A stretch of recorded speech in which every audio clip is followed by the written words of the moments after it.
Bonjour.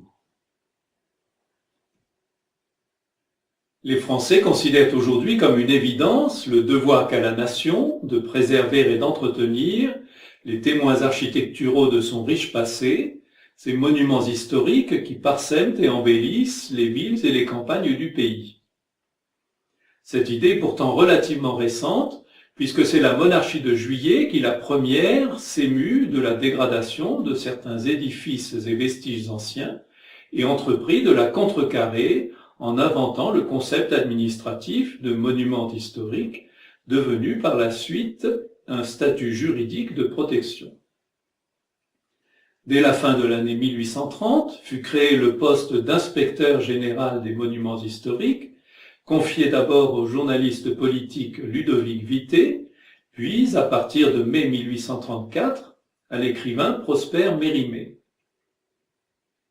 La mission de cet inspecteur était double, d'une part de procéder à l'inventaire des biens immeubles du patrimoine public, accessoirement des meubles aussi, qui par leur ancienneté, leur qualité, les événements survenus dans leur sein, méritaient l'attention des autorités.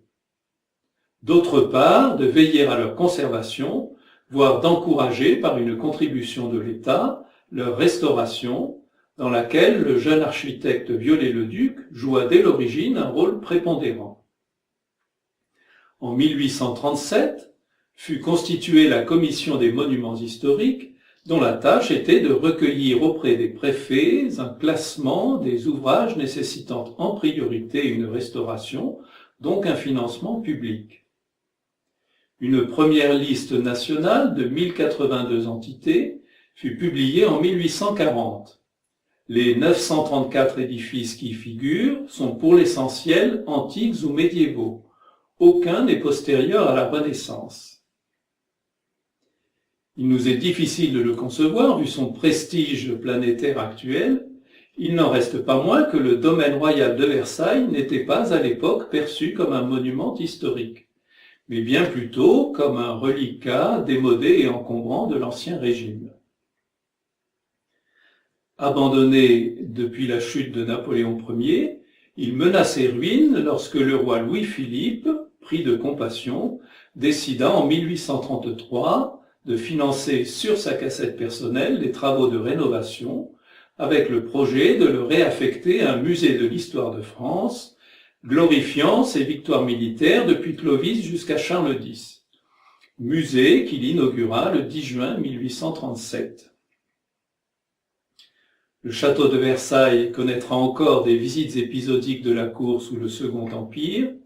Il sera occupé par l'armée prussienne en 1870, la Galerie des Glaces servant même de décor le 18 janvier 1871 à la proclamation du roi de Prusse Guillaume Ier comme empereur allemand, puis il sombrera dans la léthargie et le délabrement. Il faudra attendre l'arrivée en 1887 de son futur conservateur Pierre de Nolhac, ses premières restaurations précautionneuses et toute sa persuasion pour voir peu à peu renaître un intérêt autour de ce domaine royal, qui sera enfin classé monument historique par arrêté du 31 octobre 1906. Encore ne devra-t-il son sauvetage définitif qu'au mécénat, notamment celui de milliardaires américains comme James Gordon Bennett Jr. et surtout John D. Rockefeller Jr. et ses descendants.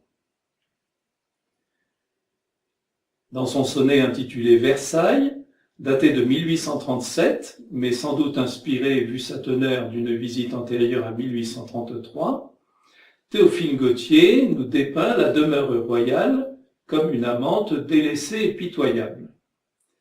L'allégorie sonne étrangement à nos oreilles, mais son manque d'égard s'explique pleinement par le statut dévalorisé de la résidence à l'époque et par l'impression de Belle au bois dormant qui devait s'en dégager.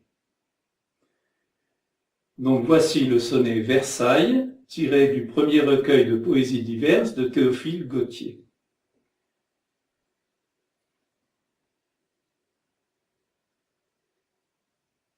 Versailles, tu n'es plus qu'un spectre de cité, comme Venise au fond de son Adriatique, Tu traînes lentement ton corps paralytique, chancelant sous le poids de ton manteau sculpté.